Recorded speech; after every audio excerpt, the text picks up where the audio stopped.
Hello everyone, SSC GD 2026 সালে যারা পরীক্ষা দিতে চলেছো তোমাদের জন্য অত্যন্ত গুরুত্বপূর্ণ কিছু জিকে এবং কারেন্ট অ্যাফেয়ার্সের প্রশ্ন নিয়ে এসেছি।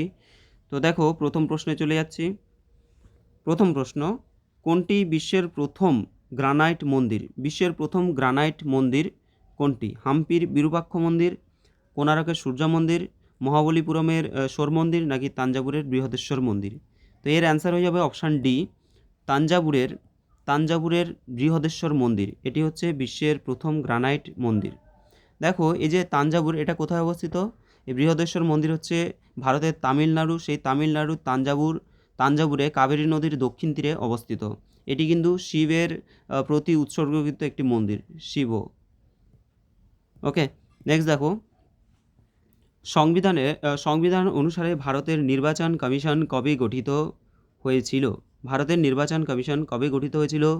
অ্যান্সার হয়ে যাবে 25শে জানুয়ারি 1950 সালে। 25শে জানুয়ারি 1950 সালে প্রথম নির্বাচন কমিশন গঠিত হয়। যখন আমরা কম্পিউটার চালু করি এবং হার্ড ডিস্ক থেকে প্রধান মেমোরিতে অপারেশন সিস্টেম ডাউনলোড করার প্রক্রিয়াকে কি বলা হয়? তো এটা হবে বুটিং। কি বলছে যে আমরা যখন কম্পিউটার চালু করি এবং হার্ড ডিস্ক থেকে প্রধান মেমোরিতে অপারেশন সিস্টেম ডাউনলোড করার যে প্রক্রিয়া, সেটাকে বলা হচ্ছে বুটিং প্রক্রিয়া, বুটিং বলা হয়। পরের প্রশ্ন, ষোড়শ শতাব্দীতে পর্তুগিজদের বিরুদ্ধে প্রতিরোধের নেতৃত্ব দেওয়ার জন্য কেরালার কোন কিংবদন্তি নৌ কমান্ডার বিখ্যাত? কোন কিংবদন্তি নৌ কমান্ডার বিখ্যাত ছিলেন? তো এটা কি হয়ে যাবে? এটা অ্যান্সার হয়ে যাবে অপশান সি, কুঞ্জলি মারাক্কর। কুঞ্জলি মারাক্কর।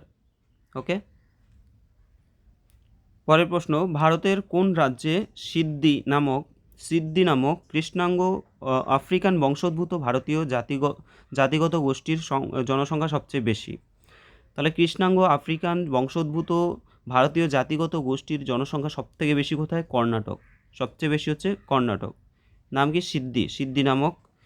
তারপরে প্রশ্ন, কোনটি ভারত এবং নেপালের মধ্যে অবস্থান করছে? মাকালু কাঞ্চনজঙ্ঘা, ধৌলিধর, নাকি মানসলু? অ্যান্সার হবে কাঞ্চনজঙ্ঘা। কাঞ্চনজঙ্ঘা ভারত ও নেপাল সীমান্তের মধ্যে অবস্থান করছে। আর কাঞ্চনজঙ্ঘা কিন্তু সারা বিশ্বের মধ্যে তৃতীয় উচ্চতম পর্বতশৃঙ্গ, এটা মনে রাখবে। প্রথম হচ্ছে মাউন্ট এভারেস্ট, তারপরে দ্বিতীয় হচ্ছে K2 গডউইন অস্টিন বা K2, আর তৃতীয় হচ্ছে কাঞ্চনজঙ্ঘা। নেক্সট দেখো, কোয়েশ্চেন নাম্বার 7, নিম্নলিখিত ভারতীয় শাস্ত্রীয় নৃত্যগুলির মধ্যে কোনটির ক্ষেত্রে জাগই একটি প্রধান শৈলী? তাহলে জাগই কোন নৃত্যের একটা প্রধান শৈলী? এটা হবে মণিপুরী নৃত্যের একটি প্রধান শৈলী হচ্ছে জাগই।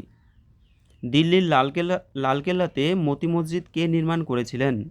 ঔরঙ্গজেব, আকবর, শাহজাহান, নাকি হুমায়ুন? দিল্লির লালকেল্লাতে মতি মসজিদ নির্মাণ করেন ঔরঙ্গজেব। 2025 সালের নিম্নলিখিত কে ভারত থেকে 67তম রমন ম্যাগসেসে অ্যাওয়ার্ড পুরস্কার পেয়েছেন? অ্যাজ এ কারেন্ট অ্যাফেয়ার্স খুব ইম্পর্টেন্ট কোয়েশ্চেন। তাহলে রামন ম্যাগসেসে অ্যাওয়ার্ড কে পেয়েছে? এটা হয়ে যাবে option A, educate girls. Next দেখো, কোয়েশ্চেন নাম্বার 10, নোটপ্যাড নিচের কোন অপারেটিং সিস্টেমে একটি টেক্সট এডিটর? নোটপ্যাড, তো এটা উইন্ডোজ, গুগল ক্রোম, ম্যাকিনটোশ, নাকি ম্যাজিলা ফায়ারবক্স? অ্যান্সার হয়ে যাবে উইন্ডোজ। তাহলে নোটপ্যাড অপারেটিং সিস্টেমটা হচ্ছে উইন্ডোজের একটি টেক্সট এডিটর। সাইকাস নিচের কোন পর্বের উদাহরণ? সাইকাস, বায়োফাইটা, টেরিডোফাইটা, জিমনোস্পার্ম, নাকি অ্যানজিওস্পার্ম? এটা অ্যান্সার হয়ে যাবে অপশান সি, জিমনোস্পার্ম। সাইকাস হচ্ছে জিমনোস্পার্ম পর্বের একটি উদ্ভিদ। পরের প্রশ্ন, বেনারস হিন্দু বিশ্ববিদ্যালয়ের ভিত্তিপ্রস্তর স্থাপনের সময় কে নিম্নলিখিত মন্তব্যটি করেছিলেন? ভারতের জন্য ততক্ষণ কোনো পরিত্রাণ নেই যতক্ষণ না আপনি এই অলংকার ছুঁড়ে ফেলছেন এবং নিজের দেশবাসীর উপর আস্থা রাখছেন। তো দেখো, বেনারস এই যে হিন্দু বিশ্ববিদ্যালয়ের ভিত্তি স্থাপন কে করেছিলেন? মহাত্মা গান্ধী করেছিলেন, এবং তিনি এই কথাটা বলেছিলেন। অপশান ডি হবে সঠিক অ্যান্সার। তো আর যদি বলা হয় যে এই যে বেনারস হিন্দু বিশ্ববিদ্যালয়, এটা কে প্রতিষ্ঠা করেছিলেন? তিনি হলেন মদনমোহন মালব্য, আর ভিত্তিপ্রস্তর যেটা স্থাপন করেছিলেন মহাত্মা গান্ধী। পরের প্রশ্ন, the loneliness of Sonia and sunny বইটির লেখককে? অরুন্ধতী রায়, ঝুম্পা লাহিড়ী, চেতন ভগত নাকি কিরণ দেশাই? অ্যান্সার হবে কিরণ দেশাই, অপশান ডি হবে সঠিক অ্যান্সার। পরের প্রশ্ন, খেলো ইন্ডিয়া ইউথ গেম এর পূর্ব নাম কী ছিল? জিতো ইন্ডিয়া ইউথ গেম, খেলো ভারত, খেলো ইন্ডিয়া স্কুল গেম নাকি খেলো ইন্ডিয়া জিতো ইন্ডিয়া? অ্যান্সার হবে অপশান সি, খেলো ইন্ডিয়া স্কুল গেম। যেটা খেলো ইন্ডিয়া স্কুল গেম এখন নাম হয়ে গেছে খেলো ইন্ডিয়া ইউথ গেম। একজন বৈদিক দৃষ্টিভঙ্গি সম্পন্ন ব্যক্তি এবং তার সমাজের প্রতি সম্পর্ক সমাজের 4টি উপাদান নিয়ে সংগঠিত হয়। নিচের কোনটি এই 4টির মধ্যে নয়? অর্থ, ধর্ম, মোক্ষ আর বলছে যে সিদ্ধি। তো এর মধ্যে দেখো, এর মধ্যে কিন্তু সিদ্ধিটা নয়। কি কি আছে? অর্থ আছে, ধর্ম আছে, মোক্ষ আছে আর হচ্ছে কাম। ঠিক আছে, এই হলো 4টে জিনিস। এই চতুর্থ লাভকে পুরুষার্থ বলা হয়। ঠিক আছে, এই যে 4টে জিনিস সেগুলোকে লাভকে বলেছে পুরুষার্থ। নেক্সট দেখো কোয়েশ্চেন নাম্বার 16, আইপিসিসি হলো জলবায়ু পরিবর্তন সম্পর্কিত বিজ্ঞান মূল্যায়নের ও জাতিসংঘের একটি সংস্থা। আইপিসিসি এর ফুল ফর্ম কি? এটা হবে inter governmental panel on climate change, অর্থাৎ অপশান ডি হবে। দেখো, inter governmental panel on climate change. দেখো অপশান বি আছে ইন্টারন্যাশনাল, তো ইন্টারন্যাশনাল হবে না, সিও আছে ইন্টারন্যাশনাল।